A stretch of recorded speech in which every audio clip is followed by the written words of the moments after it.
Durante muchos años, me he dedicado a recopilar y grabar relatos que cruzan la frontera de lo inexplicable. Historias de personas que vivieron situaciones que desafían los límites de la razón. He guardado estos testimonios en cintas de audio, con la esperanza de que algún día pudieran ser escuchados por quienes, como yo, sienten la fascinación por lo desconocido. Hoy, finalmente, ha llegado el momento de revelar estos archivos al mundo, con la certeza de que hay más en este universo de lo que nuestra lógica puede explicar.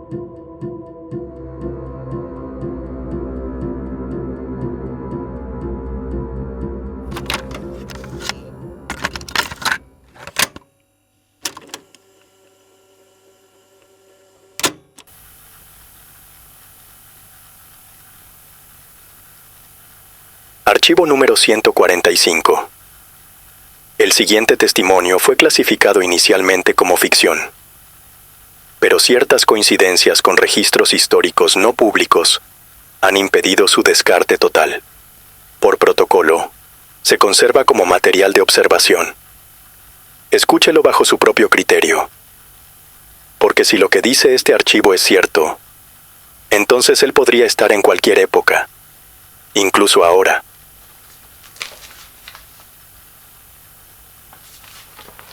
No espero que me crean. Si están leyendo esto, asumo que han llegado por accidente o que, como yo, han comenzado a ver algo que no encaja del todo con la realidad que nos venden. Todo lo que sé sobre él, o sobre eso, no tiene pruebas físicas contundentes. No hay fotos claras, ni registros verificables, ni rastros digitales. Solo quedan fragmentos, rastros difusos, ecos de algo que se arrastra a través del tiempo. Pero yo lo he visto, y sé lo que vi. La primera vez que supe de él fue cuando tenía apenas 14 años.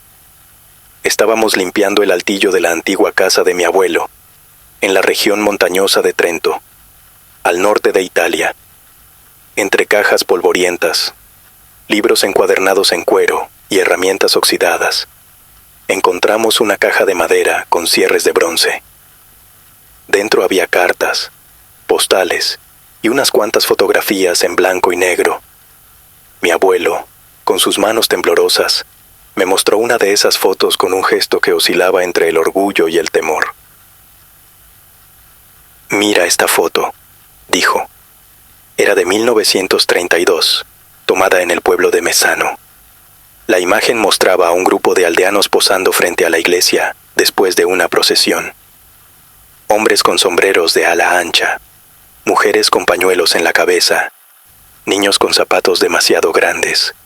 Pero mi vista se clavó, inevitablemente, en un hombre al fondo a la izquierda. No era como los demás. Vestía un traje oscuro de 3 piezas, con una corbata estrecha y un bastón de madera que no parecía decorativo, sino ritual. Su postura era rígida pero sin esfuerzo, y su rostro era inexpresivo, simétrico hasta lo inhumano. Recuerdo haber sentido un escalofrío inmediato, no solo por su aspecto, sino por algo más intangible. No lanzaba sombra. Todos los demás proyectaban una leve sombra hacia un costado, menos él. Se lo señalé a mi abuelo, y él simplemente murmuró. Algunos decían que nunca envejecía. Aparecía cada tanto. Nadie sabía de dónde venía. Nadie lo vio llegar, ni irse. Lo descarté como una anécdota pintoresca de viejo. Hasta que años más tarde, durante mis estudios de historia, me topé con él de nuevo. Estaba hojeando un volumen sobre arte francés del siglo XVIII, en una biblioteca universitaria. Allí encontré un retrato titulado Le Bienfaiteur. La pintura mostraba a un hombre rodeado de nobles, en una cena opulenta. De fondo, los muros de Versalles. Pero lo reconocí de inmediato. El mismo rostro, la misma piel pálida, los mismos ojos vacíos como espejos sucios. La fecha de la pintura, 1771. 2 siglos antes de la foto de Mezzano. Desde ese momento, empecé a buscarlo.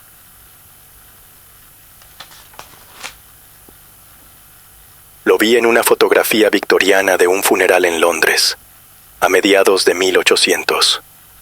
Siempre en el margen, siempre con una expresión ausente. En otra imagen de 1917, en las trincheras del Somme, de pie detrás de un grupo de soldados. En una pintura mural dañada en un monasterio abandonado de Bulgaria, donde los monjes lo llamaban el huésped sin alma. En grabados aztecas, en leyendas nórdicas, en los márgenes de códices medievales. No era un hombre, sino un hilo oscuro que conectaba épocas sin mezclarse con ninguna. Lo que más me perturbaba era que su apariencia no cambiaba.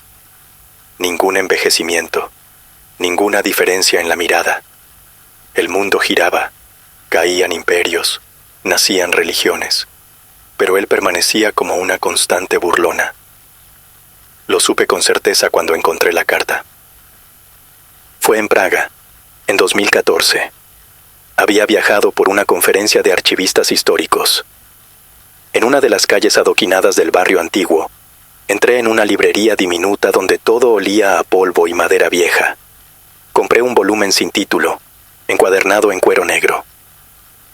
Dentro, como marcando una página, había una carta sin sobre, escrita a mano. El papel era amarillo y quebradizo, pero la tinta aún viva, casi húmeda. Estaba escrita en un idioma que parecía una mezcla de latín antiguo con símbolos que no reconocía. La llevé a un lingüista de la Universidad Carolina. Cuando me entregó la traducción, sus manos temblaban visiblemente. Era una confesión. Un texto escrito por alguien que hablaba de ciudades subterráneas, de pactos con seres que habitan las grietas del tiempo, de un ente llamado Alun, al que se refería como el viajero sin descanso. Decía que él no bebía sangre, sino tiempo, que cada aparición suya drenaba la vida misma de un lugar, como si absorbiera las horas vividas, los futuros posibles. El autor terminaba con una frase que me heló la sangre. Él siempre regresa. Cuando se le olvida, regresa. Cuando se le recuerda, regresa más pronto. Esa noche tuve mi primer encuentro real con él, y desearía no haberlo tenido nunca. Estaba en Lisboa, donde había viajado por una investigación sobre crónicas del siglo XIX, que mencionaban desapariciones durante eclipses. Al salir de la biblioteca de la universidad, la tarde se había tornado turbia, cubierta por una niebla densa que parecía arrastrarse desde el Tajo. Eran cerca de las 7, pero la luz tenía una cualidad enfermiza, como si el sol se negara a morir del todo. Caminaba por el barrio de Alfama, en las calles estrechas donde los balcones casi se tocan de lado a lado, cuando lo vi. No fue una visión fugaz ni una figura en una foto. Estaba allí, al final de la Rúa das Escolas Gerais, de pie, quieto, mirándome. Era exactamente como en las imágenes. El mismo rostro inexpresivo, la piel cenicienta, los ojos profundamente oscuros, sin blanco visible. Pero había algo más. En persona, su presencia no era solamente inquietante, era agobiante, como si el aire a su alrededor estuviera denso, irreal. Las farolas cercanas parpadeaban, y los sonidos del barrio, los pasos, las voces, el ruido de los platos en las ventanas, parecieron desvanecerse. Quise moverme, pero sentí los pies hundidos en el suelo como si caminara en agua espesa. Aún así, él se dio la vuelta lentamente y comenzó a andar, y yo, contra todo instinto, lo seguí. Caminó sin apuro, sin mirar atrás. Subió por unas escaleras antiguas hacia un sector olvidado del barrio, donde las casas se encaramaban unas sobre otras como escombros detenidos en el tiempo. No había un alma. Las ventanas estaban cerradas, las puertas selladas. A medida que ascendíamos, el silencio se volvía más profundo. Era un silencio tan absoluto que podía oír mis propios latidos como golpes en los oídos. Entonces llegamos a un callejón sin salida. Él se detuvo frente a una puerta arqueada, de madera podrida, cubierta de símbolos que no entendí. Sin tocarla, la puerta se abrió y cruzó el umbral. No podía detenerme. Entré detrás de él. Adentro no había luz, pero de algún modo veía. El interior era un pasillo largo, infinitamente largo, aunque desde afuera no podía tener más de 6 metros. Las paredes estaban cubiertas de espejos rotos, pero los fragmentos no reflejaban nada, ni a él, ni a mí. A medida que caminaba, el aire se volvía más frío, pero no era un frío común. Era el frío de un lugar que no pertenece al tiempo. Mis dedos se entumecieron. El aliento se condensaba, aunque no salía vapor de mi boca. Mi reflejo en los pocos fragmentos que sí mostraban algo comenzaba a distorsionarse. Mis ojos se volvían hundidos, mi piel pálida. Mi boca se abría aunque yo no hablaba. Lo alcancé en una habitación sin techo. La luna brillaba arriba, pero no emitía luz, solo una esfera muerta. Él estaba en el centro de un círculo de símbolos grabados en el suelo de piedra, donde los relojes antiguos, decenas de ellos, estaban clavados en el suelo como tumbas, y todos se movían en direcciones opuestas. Las agujas daban vueltas erráticas, algunas hacia adelante, otras hacia atrás, otras vibraban sin avanzar. El ser, porque ya no lo puedo llamar hombre, alzó la cabeza. No me miró directamente, pero su mirada cayó sobre mí como una gravedad nueva. Y entonces escuché. No un sonido. Fue una presencia que se deslizó dentro de mí, como si algo enorme e invisible se desdoblara en el aire. Era una voz sin palabras, un mensaje que no requería idioma. Ahora sabes. Y entonces la habitación cambió.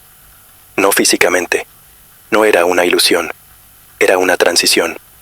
Vi, o mejor dicho, viví, fragmentos. Estuve en una ciudad asiria, con un altar cubierto de sangre seca. Estuve encerrado en una cámara de piedra, mientras cientos de ojos sin cuerpo me observaban desde las paredes. Estuve bajo el hielo de lo que alguna vez fue un mar, viendo el tiempo congelado moverse lentamente como un animal herido. Y en todos esos lugares, él estaba, el mismo rostro, el mismo vacío. Volví a mí jadeando, pero mi cuerpo no respondía. Mis piernas cedieron. Caí de rodillas y vomité un líquido negro que se evaporó antes de tocar el suelo. El ser se acercó. No caminó. Simplemente estuvo más cerca y extendió una mano. No me tocó. Bastó con estar a centímetros. Sentí cómo se despegaban de mí pedazos que no sabía que tenía. Memorias, deseos, partes de mi infancia, sabores de comidas, el nombre de un amigo de la escuela. Todo eso se fue con él, y supe que no lo recuperaría jamás, porque él no se alimenta de sangre. Él consume historia, identidad, tiempo. La habitación comenzó a descomponerse en un remolino de relojes rotos y murmullos. Y cuando me desperté, porque eso fue lo más aterrador, no supe cuándo cerré los ojos. Estaba acostado en un banco de piedra, al lado de la iglesia de San Vicente. El cielo era azul. Había gente. Las campanas repicaban, pero llevaba el mismo abrigo que en la foto de 1932. Y en mi bolsillo había una carta, una hoja en blanco, salvo por una línea escrita con mi propia letra. La próxima vez, no regreses solo.